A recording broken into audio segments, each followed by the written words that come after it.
Are you ready to go off script? Let's see how the Bible challenges the roles the world has written for us. Hey everyone, we've got an important topic to talk about today in light of Tuesday's upcoming presidential election.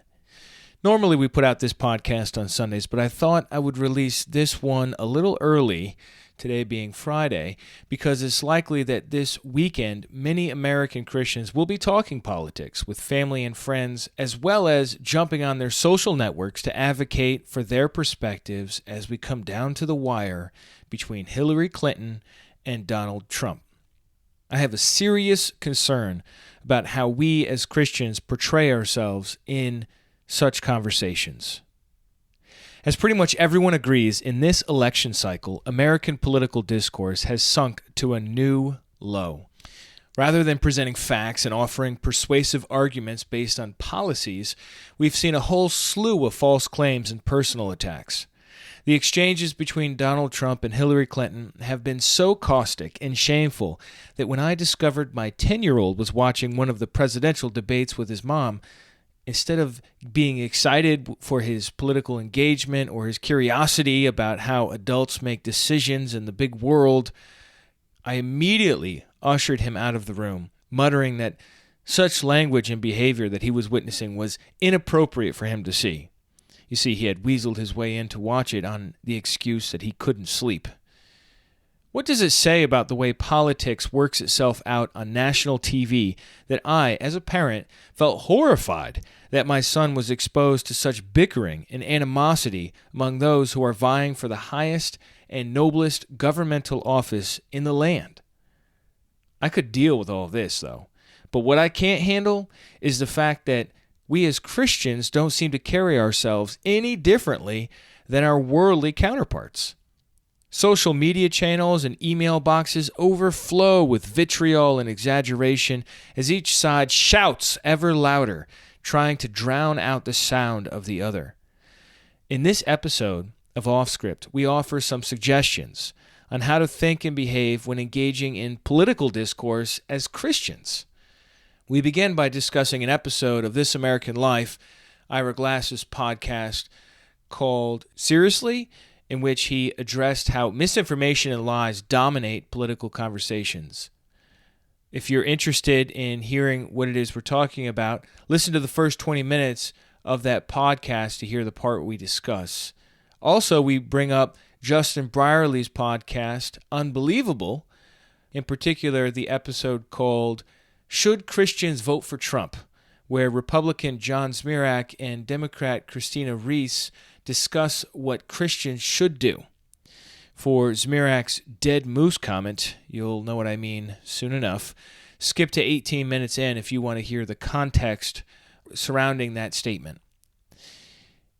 I hope you're intrigued, and I hope that this episode will serve to help you to engage in a godly manner, because in the end, we all represent Christ, those of us who carry his name, and we want to represent him well. So here now is Off Script episode 16, Christians Discussing Politics. Welcome to Off Script, everyone. We're so glad to talk about the important subject of politics today. And I, for one, am just going to start by saying, first of all, this is a terrifying topic of conversation because it's so polarizing. And it's hard to know what to say that won't get me in trouble or make you angry at me, dear listener. But at the same time, the kind of discourse we have among Christians in this particular election cycle is something that I feel really needs to be addressed. And we're not going to be recommending a particular candidate here, so if you're worried about that, just take a sigh of relief. But we do want to talk honestly about a Christian view of politics and have at least something to say in light of what's coming up very shortly in the 2016 election. So having said that, where do you guys think we should get started? Talking about a general framework for how Christians should engage in politics is a good starting point. If Christians should engage in politics, how? I think that's in broad terms what we're talking about. But I don't necessarily want this conversation to sort of legislate whether or not, like those hard and fast sort of rules, because like other topics we discuss, I think there's a range of engagement options. There's always a bedrock of what the Bible says about these different things. But in terms of whether or not Christians should engage in politics, I think it's a personal decision. It's what it comes down to is how you engage in politics and the discourse that you engage in. One of the issues that I see is this whole thing that was brought up in the podcast that you recommended, Dan, This American Life, which apparently is the biggest podcast in America. Oh, it's huge. I'm surprised you didn't know about it. Well, I knew about it. I wasn't a listener of it. So I listened to their episode called Seriously, which is a bad title, I think, because it's sort of not describing anything. So I want to criticize that before I compliment Ira Glass on the job he did with this episode. And that is, he talked about the discourse, this political cycle, with respect to facts and opinions. And he brought up several issues related to Barack Obama. And he did it in the context of interviewing his uncle Lenny, who's a retired plastic surgeon. He asked him, what do you think about this and that? And Lenny said, I think Obama, and this is a quote from this episode, I think Obama is an intelligent man who has never done anything worthwhile in his life. That's such an astounding 2 terms in the White House. Right. Like becoming president. The first black president. Right. It's just astounding. And not that, I'm an Obama supporter, but to say that man hasn't done anything worthwhile it seems a little overstated. A ridiculous statement. Right. An absolutely ridiculous statement. He goes on to say that Obama has played more rounds of golf than any president in history, at which point Ira Glass says that Dwight Eisenhower played 3 times more golf and Woodrow Wilson played 4 times more golf. Like you said, the point here is not to prop up Obama as the greatest American president of all time. That's certainly not what I intend to do. The point is facts versus opinion. And if you make a claim about how often somebody played golf, that's checkable. And that was really the point of his episode, is that within all of the Hillary Clinton versus Donald Trump debates and rhetoric that has flown around and the mud that has been slung, there are tons of false claims and, let's just say it, lies that we can easily check. Any of us with a smartphone can whip it out of our pocket and look up a fact to see if it's true or not. Yeah. That, to him, and to me as well, is very disconcerting, because if you can't be sure that whatever your news source is gives you the facts, then where are you left with political discourse? It's just like you have... Shouting match. Yeah, it's a shouting match, and it's all about ad hominem. It's all about attacking the person. And as a Christian, as a pastor, I don't see a difference between how Christians talk about this subject and how non-Christians talk about this subject, and that is a concern to me. I would hope that Christians would have a higher standard about telling the truth. I mean, this is a big part of our morality. Mm-hmm. I know Christians on neither side of the partisan divide, and that's not really the issue. The issue is having an objectively factual case is no longer something you can take for granted. Mm-hmm. In that episode, he also mentioned many people will come out and say that in their view, facts are partisan. If it's really the truth, it's never going to be partisan. You could maybe use that, to bolster a point of your party and use it to support a partisan platform. But the truth is never going to be partisan. It may just simply be something you don't like. So you're slapping that label on it and then disregarding truth. It gets dangerous. And then also with these politicians, that's evidence to their ethics, the disregard for truth, and that raises genuine concerns about the performance in office. If they're going to continue with those same ethics, we have reason for concern. What's taken people aback in this election cycle is just the sheer brazenness of some of the lies and some of the half-truths and some of the sort of ways that these narratives get concocted against, one opponent against another. And I think it's also a symptom of, this sort of postmodernist world that we live in, where there's a sense that there isn't an objective truth, that my truth is native to me, your truth is native to you. We can disagree, but it goes further than that because there's this undercurrent of nastiness because the partisan divide is so wide that takes this sort of postmodernist framework of the truth being completely relative to levels that in political discourse that we haven't seen, where people feel it's okay to disagree with facts because they're covered by this idea that my truth is different than your truth, and that's okay. In this election in particular, that gets taken a step further when you add in the partisanship inherent in elections, where not only is my truth, but my truth is over and above your truth for this reason. And it just devolves into, as Ira Glass pointed out in the episode, of where facts just do not matter. What did you think about the immigration discussion? Yeah, that was where there's this idea of immigrants are pouring into the country, whereas the facts say that immigration has remained flat. There's the amount of people coming in is offset by the amount of people going out. Yeah. Since the recession. If you're interested in this, go ahead and listen to it. It's worth your time, at least the first 20 minutes or so, where he is talking about this facts versus opinions business. He says 350,000 immigrants, illegal immigrants, have come into America this year, and that 350,000 have left, and that's been basically the case since 2009. But from 2007 to 2009, America lost illegal immigrants because there were fewer jobs here for them. And yet, immigration is this huge issue, this election cycle, as if it's a main problem. And he didn't touch on any of the terrorist concerns that people have with immigration. He's just looking at the sheer number of it. Obviously, Glass is coming from a left position. Certainly. Anyhow, so we have to keep that in mind. But I just want to know what is true and what is false. And I thought it was a great point the source made in the podcast that Obama's deported more immigrants than any other... Right, 2.5 million than any other president. That does seem like a partisan fact to people on the right. Yeah, but if you're on the right and you read that, you're like, oh man, we can't have this. That doesn't line up with our thinking and our narrative. And what do you do with that information? You sort of push it to the side and ignore it.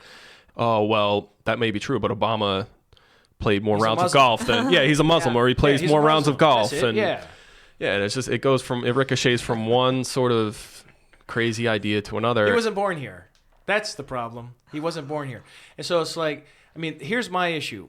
Again, and we'll move on to another subject in just a moment here, but my issue is the claims masquerading as facts can't be trusted in public discourse anymore. And that deeply troubles me. And not like this has never happened before, but not to this degree, I don't think, at least not in American politics. Well, in the early part of the last century, all the newspapers were owned by...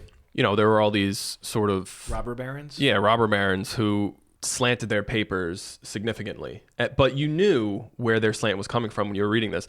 The theory of objectivity in news reporting only came on the scene in the 40s. That's not where news got its start in, okay, we have to just the facts, just the straight, what happened. That idea didn't come along until much later.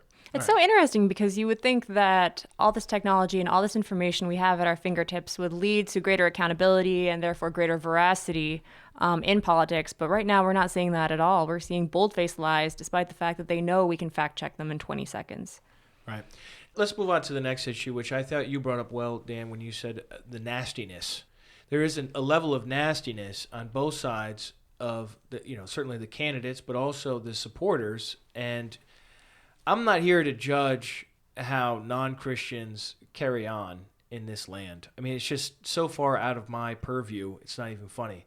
But I do really care how my own people, the tribe that I name myself a part of, Christians, how we carry ourselves. And this quote comes from an Unbelievable episode. Unbelievable is a radio show out of London by Justin Brierley, typically dealing with apologetics. He usually has a Christian and an atheist, or a Christian and a non-Christian, in the studio having discussions. But he did a special on the question of, should Christians vote for Donald Trump? Of course, he's a Brit, so he's kind of out of his element here. But he got a Trump supporter and a Clinton supporter, and he had them argue it out, and then had special interviews by Christians on the left and the right in addition to that. And this is what this Catholic gentleman, John Zmirak, who is the senior editor of Stream.org, political blog, and the author of Politically Incorrect Guide to Catholicism, what he said. He said, "I would vote for a dead moose strapped to the hood of a car in order to stop Hillary Clinton, or really any of the Democrats in America, because their policies are fundamentally incompatible with Christianity and really just with human decency." That seems nasty to me. I listened to that episode and I had to turn it off. Not that I had to turn it off, but I found myself turning it off because it didn't strike me as a conversation being had by two Christians. I also found it revealing that both sides, he said that democratic values are incompatible with Christian values, and he gave his points. And then she gave the argument that Republican values are incompatible with Christianity. And I found myself thinking, well, you're always going to run into a problem when you try to conform the political landscape with the Bible as opposed to the other way around. Right. And we're looking through a glass darkly at what's going on, and people contort themselves or positions of people that they support into being compatible with different things, with their values, with the Bible. And you're always going to run into problems with that because there are things on both sides and in the middle that aren't compatible with the Bible, and you're never going to get around that. With that conversation, they had to pick their issues, and they picked different degrees of importance to them. And I don't think anyone gave a strong endorsement of either candidate. It was a lesser of the evils conversation, but it was also a greater of the issues conversation, and that was driving the people that they were mostly reluctantly endorsing. Yeah. That's one thing that, in my experience with this election, that most people agree on, that it's a lesser of two evils thing. That's the one common ground that I've heard on both sides. You know, why are you voting for Trump? Well, because he's not Hillary. Why are you voting for Hillary? Well, the alternative is Donald Trump. You know, that's something that I've heard repeatedly on both sides. Right. I don't think we'll have some sort of suggestion that's going to fix the whole system here today. But maybe tomorrow. But this nastiness issue, there is a level of respect that as Christians we're called to have. And saying the other person is worse than a dead moose strapped to a car hood is just unacceptable Christian discourse. We read in 1 Peter 3:15 that we are to have a defense for the hope that is within us, yet with gentleness and respect. And that's the kind of discourse that the Apostle Peter commanded the first century Christians who were being isolated and persecuted by not only the Jewish authorities, but the Roman authorities as well. And he said, look, stand up for your beliefs. Give people reasons for why you believe what you believe, but be careful that you do it in a gentle and respectful manner. And I think it's fine to get excited and passionate about what you believe in, but if you're a Christian, you're not free to just engage in attacking and nastiness and disrespectful ways of speaking. Look, Peter is writing during the reign of Nero, one of the worst Roman emperors of all time. Same thing with the Apostle Paul. And they both tell us to honor the emperor, to honor the king, and to give respect to whom respect is due. And in all likelihood, from the historical sources we have, they both ended up getting executed by the Roman government in Rome as part of Nero's persecution against the Christians. It's not like they give in and they stop preaching Jesus or they start worshiping the idols. You know, they don't do that. But at the same time, they do speak to the Roman nobles and the officials using their honorific titles. They don't say, oh, you're just a loser, I don't have to talk to you. No, they say your honor or most excellent or whatever the appropriate title would be. And this really goes into a whole nother issue, which is whoever wins this thing is then the president of the United States. And whoever that happens to be is someone that, as Christians, we're called to give due honor to. It doesn't mean we have to agree with them. It doesn't mean we have to say that they're good at their job. But it does mean that we carry ourselves in a respectful manner. And I feel like we've just failed as a community of faith in this regard. Yeah. John Zmirak in this podcast sort of went outside of the Christian paradigm and into the world's paradigm of discussing politics, where, there's hyperbole and there's insult and there's subtext. And it's not enough anymore in the world's paradigm of discussing politics to make good points and to stick by your convictions. Now the ante has been upped and you have to demean the opposing party and resort to ad hominem attacks that, for listeners or your own sort of ego, make you feel like you've won. Especially for a Christian to engage in that sort of way of talking about politics is not where we want to be as followers of Christ. Mm-hmm. Yeah, it's very divisive, and ad hominem attacks that are that nasty are going to cause the other side to dismiss you and dismiss you quickly. Right. It does nothing to advance the conversation at all. Mm-hmm, right. And that is as far from the attitude we're supposed to have. I also am challenged by 1 Timothy 2, where Paul is writing and says, I urge then, first of all, that petitions, prayers, intercessions, and thanksgiving be made for all people, for kings and all those in authority, that we may live peaceful and quiet lives in all godliness and holiness. With that sort of mindset and that sort of prayerful approach towards those in power, we have no place to be saying that we would vote for roadkill over any candidate, regardless of how we might agree or disagree with them on certain issues. You look at Jesus with Pilate. How is he with Pilate? Does he say, you're a fraud, God's going to destroy you and all the rest? Look, God is going to judge Pilate, and Pilate was a jerk, and his political policies were horrible if you read any history on Pilate. But Jesus does not act like a pushover. He says to Pilate, he looks him in the eyes and he says, you would have no power at all if it weren't given to you from above. That's a really interesting statement, because on the one hand it says, Pilate, you're not as great as you think you are. And on the other hand it says, but you do have power and I respect it. Jesus doesn't challenge the legitimacy of Pilate's governorship. He doesn't challenge his policies.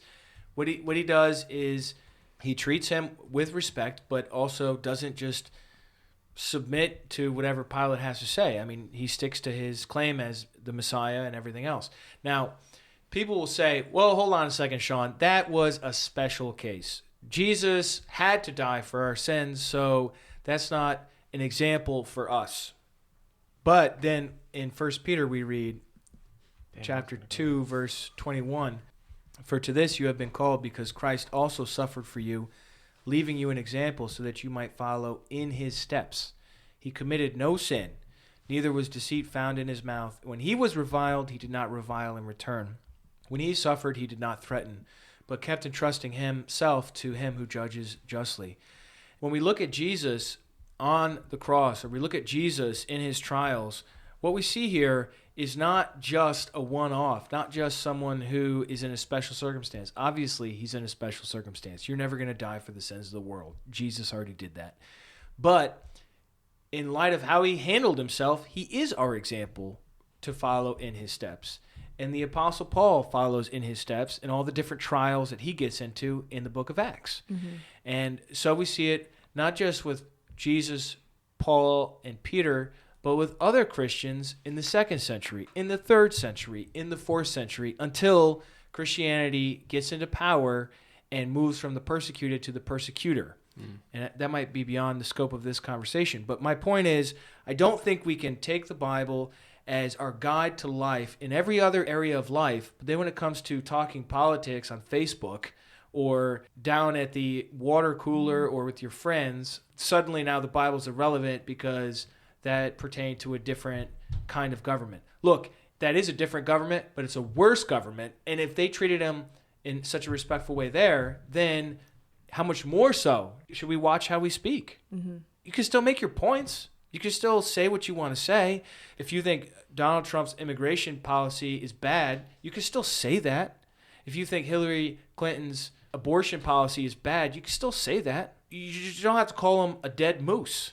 Mm-hmm. That's ridiculous.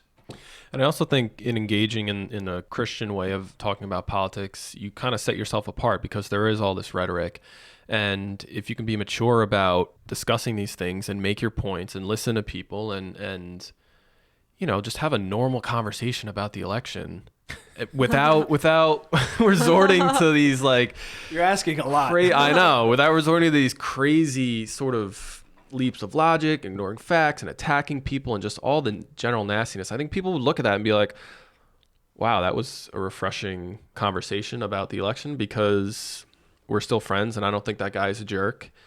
And then maybe that person will want to know more about it. So why aren't you going along with how everybody talks about these things? Like, what is different about the way that you talk about it? And you can make them wonder. And that, that goes for politics. That goes for anything in life. It's one of the best ways that Christians identify themselves is by sort of not acting the way that everybody else acts. And you can totally do that in politics. If you can keep your friends and earn people's respect with civility and with kindness and with humility, in speaking about these things, instead of being brash and offensive and dismissive and insulting and labeling other people as partisan, I think you will stand out, and I think you will represent Christ well. And you also have to make a calculation whenever you have these conversations is what is the profit? I have yet to change somebody's mind about politics, and I've had a lot of conversations about politics, despite not particularly enjoying politics. But never once have I walked away and been like, wow, what I said really changed that person's view of what we're talking about. And the reverse is the same. I don't feel changed by any, I can't point to a conversation or a person in my life who's changed my inclinations when it comes to politics. So what's the trade-off? Are you going to lose a brother or a sister or a potential brother and sister because you want to make your point in a way that's offensive? It's just not worth it. Well, there are lots of fear tactics, too. I actually got this as an email. If Obama gets elected, then the Muslims are going to come to America and cut off our heads. That is what this person said to me. And you know what? 8 years later, my head is Sean's still checking his head. My head is still attached to my body, and the sky has not fallen. And yeah, the names and the places have changed, but it's not like he was the single Antichrist. I mean, actually, people said that to me, too, that Obama is the Antichrist, And the very next episode of This American Life actually touched on that. It was in the same vein as the Seriously episode, but it talked about in the Midwest how there was this deep-seated belief that the more Muslims come into the country, they're going to institute Sharia law, and these people actually believed that there was Sharia law in effect in Dearborn, Michigan. And this was like a significant belief that people in the middle of the country had. And the reporter sort of debunked that no, there's not Sharia law in middle America. And I guess, for us on the East Coast, not to sound elitist, but that sounds just like an insane idea that there would be any law but, the law of the land in the U.S. But I don't think people that hold those beliefs about, Muslims chopping off heads, I don't think that they're lying to themselves, that they're like, oh, I'm going to believe this because it'll further my political cause. I think they truly, in a lot of cases, think these things that they think. They're beliefs that they hold. And the point of the episode in This American Life was saying, where do these beliefs come from? And it sort of traced it back to years prior to the episode actually airing or being reported, and just people believing bad information and, campaigns of disinformation going on behind the scenes for whatever political cause that just metastasized into this belief that there's Sharia law. Yeah. Yeah, I think it's not good to use fear tactics because it shortcuts the logic that we could use otherwise to weigh things out and weigh policies out. But anyhow, another issue that relates to this whole subject from a Christian perspective, once again, is it's easy for us as Christians with our book that we love to think that we know better than anyone else how to run a country or how to run a state or how to run a city. And I understand why we think that. But the simple fact is, our God, the way he set things up in his book, is based on free will and based on people freely choosing to be part of his family. And when it comes to legislating how everyone in a society should live, God never did that. With Israel, he did it with just his people. He didn't set a law for all the other countries in the world, and he didn't make Israel into an empire-building state. It was a fairly small country, if you look at it on a map, and it still is to this day. And then when Christianity came along and Gentiles were grafted in, and this whole movement went from a national movement to an international movement, and it no longer was based on the borders and the laws of ancient Israel, but it was based on the new covenant and the missionary effort, then you don't have this idea, we need to tell the world how to live like you have in Islam. They do have that as an idea. That, like you said with Sharia, like they have a system of law and they do want to impose it on as many places as possible. Now, here's the problem with Christianity. We forget all the failed attempts before now. The first Christian empire was the Byzantine Empire. If we date the Byzantine Empire from the founding of Byzantium, which is called Constantinople by the very humble Christian emperor Constantine. Just kidding. You look at the Byzantine Empire, and I encourage you to research that first Christian empire. Once the Roman Empire became Christian, it was called the Byzantine Empire. And it lasted for hundreds of years. And it was an awful time.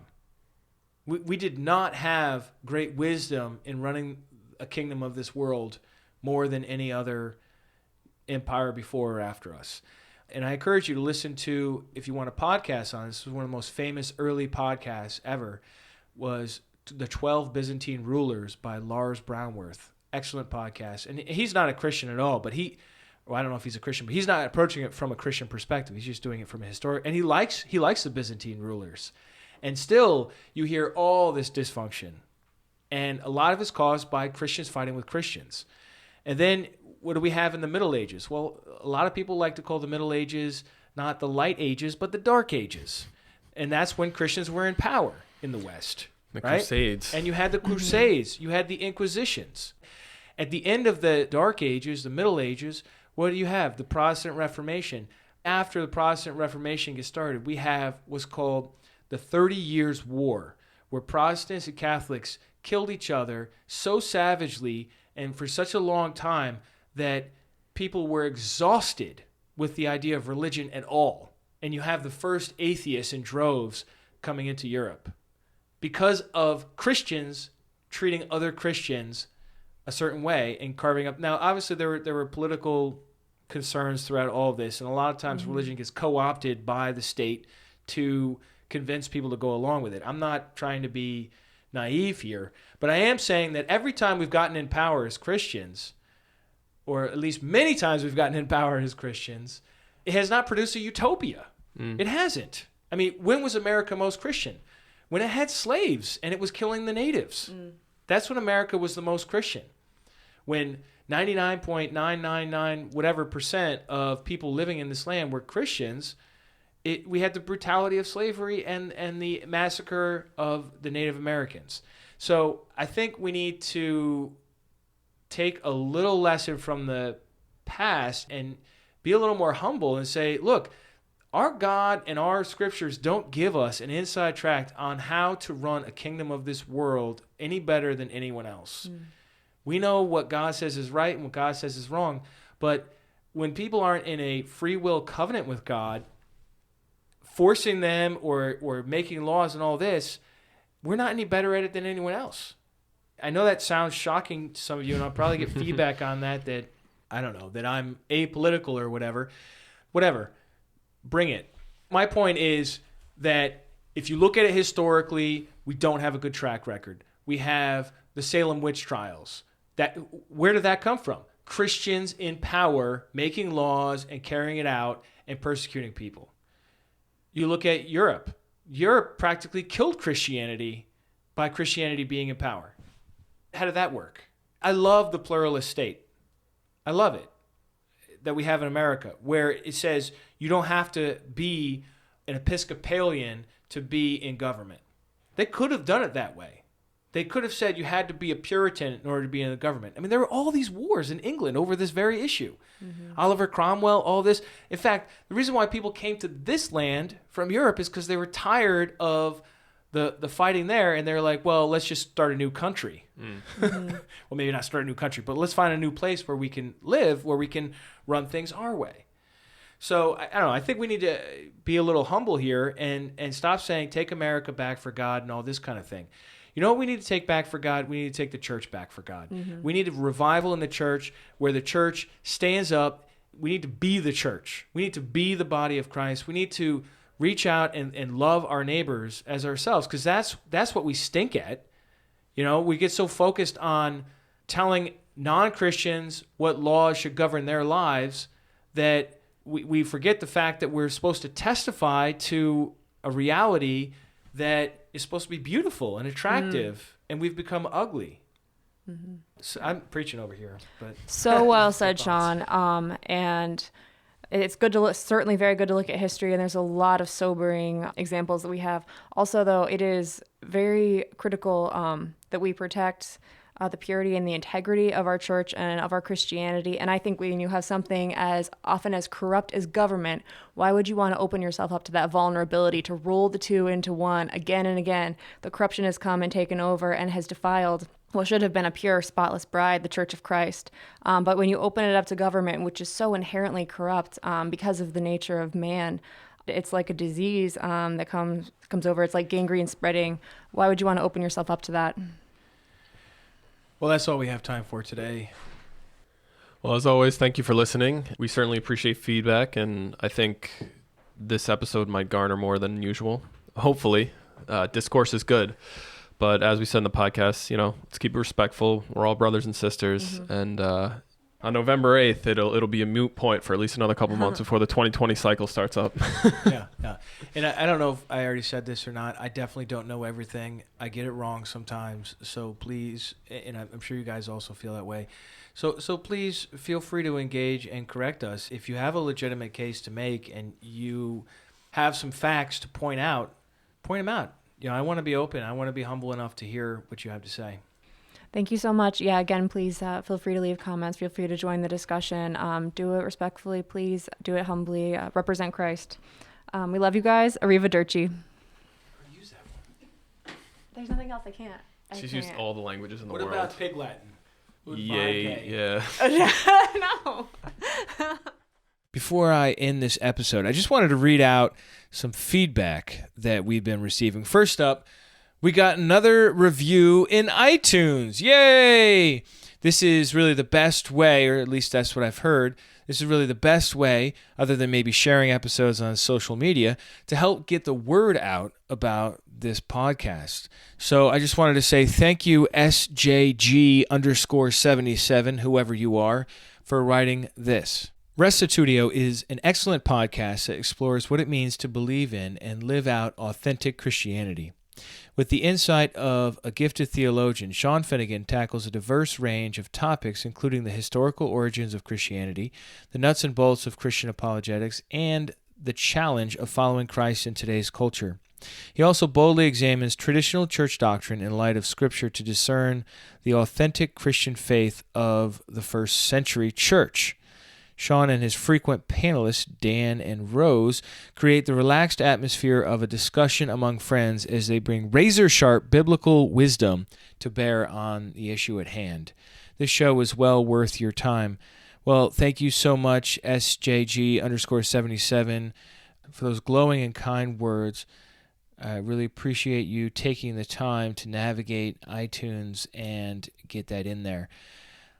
Next up, we have a comment on interview number 7, An Analytic Philosopher Unleashes Logic on the Trinity with Dale Tuggy, from Mark Schering from Australia, who says, "Thanks plenty, Sean. I've been listening for a while to podcasts from both yourself and Dale. Encouraging and a great help to working through the problems of Trinitarian logic.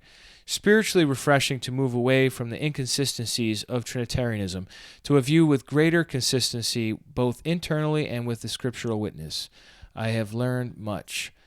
Thank you so much, Mark. And if you haven't yet listened to that episode, it is a bit technical, but well worth your time, because Dale Tuggy is really a top-notch scholar when it comes to discussing the doctrine of the Trinity. He literally wrote the encyclopedia entry for the Stanford Encyclopedia of Philosophy online, and when he speaks on this subject, he speaks with a clarity that one rarely finds scholars employing when they discuss this very confusing topic.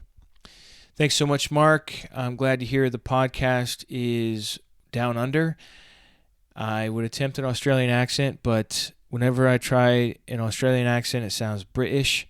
And whenever I try to do a British accent, it sounds Australian. And I'm not smart enough to tell the difference. And so we're gonna skip to a man from France, John Bainbridge, who commented on podcast episode 55, which is part of the apologetics class I've been putting out.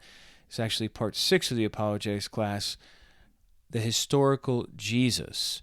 And John writes, "Thanks for the podcast, also for the accessible and well-structured content on this episode. Question on Papias. Should we really ascribe to Papias a great deal of reliability because of his oral history sources? His account of the death of Judas and the parable of the grapes seem unlikely. Furthermore, as you conceded, there is an issue with the so-called Matthew Gospel. I suspect a different text entirely given the title Sayings, in which case not much of a concession there, just an underlining of the problem of authorship of what we call Matthew. Finally, how do we square all these followers of the disciples being located somewhere accessible to Papias if they really did go and die in their alleged missionary destinations? Cheers, John from Marseille, France." John, thanks so much for engaging. As far as Papias is concerned, I would recommend the fine work of Richard Bauckham on this subject called Jesus and the Eyewitnesses, a book so dense I've not yet been able to make it all the way through, but I've gotten well over 100 pages in, and a lot of what he does is deal with Papias and the reliability related to this early Christian author from around the year 130, and essentially, the point I'm going to make on Papias that I think I made in that episode as well is that Papias doesn't trust written sources as much as oral sources because you can ask oral sources questions. And Papias is very much aware that people can exaggerate, people can make stuff up, and for that reason, he wants to interview them directly. He doesn't want to go by third-hand and fourth-hand hearsay. He wants to go by primary witnesses and secondary witnesses. In other words, what Papias is looking for is, what did the disciples say? Did you know one of the disciples? What did the disciples say? So I don't think that matters necessarily where the disciples ended up. If somebody knew what they were saying earlier on, then that would work just fine. Papias is in a city with a major road running through it, a city of Hierapolis, and as a result, he did not travel widely, so far as we know, but as people passed through, especially Christians, he would find out and he would ask them questions. And so I think Papias is certainly someone that we should take seriously and weigh what he says against whatever other evidence we have. I don't have any problem at all with his parable of the grapes. I think it's awesome. I think so long as you realize it's a metaphor, it's exaggerated language. Obviously the grapes are not going to speak in the kingdom age and say, "Take me, bless the Lord through me." I don't think Papias was a moron. I know later Christians thought he was dumb, like Eusebius, but I think if you recognize prophetic hyperbole, then you'll be fine. I mean, what is he saying? He's saying something that's not really all that much different than Amos, the prophet, who talked about how the plowman would overtake the reaper. The guy's still gathering the harvest from the last year's crop, and he gets tapped on the shoulder by the plow driver saying, "Excuse me, I got to plow up this ground so we can plant seed for next year." And the guy says, "Well, I'm still harvesting. So bounteous is the crop." Well, whether that's literal or figurative doesn't really matter, honestly, right? I mean, what is Amos saying? He's painting a picture of the kingdom age in which there is incredible bounty, incredible abundance. And I see Papias in the same line as that. As far as the so-called Hebrew Matthew, I just don't really know much about that because so far as I know, there are no manuscripts of that document that are from before the Middle Ages, and I don't really have much to say on that, but it didn't seem that that was really your main point either. So thank you all for listening. I really appreciate the time you take. Hopefully you're not flaming angry at me because you think I'm too conservative, too liberal, too political, too apolitical, to whatever. I assure you that I'm not infallible, and as a result, please be gentle in the comments. Anyhow, we'll see you next time. And if you'd like to jump online and leave a comment, the website is restitutio.org. Go ahead and find the episode for today and leave a comment there. And if you don't mind, please share this episode on Facebook, on Twitter, on whatever you use, because I'm really passionate about this message, and I really want it to get out there, whether it's me or somebody else or you, that's pointing this out to our fellow Christians, that we do have a responsibility. The world is always looking at us and seeing how we engage. So let's do so in a way that honors Christ our Lord. Thank you for your attention, and remember, the truth has nothing to fear.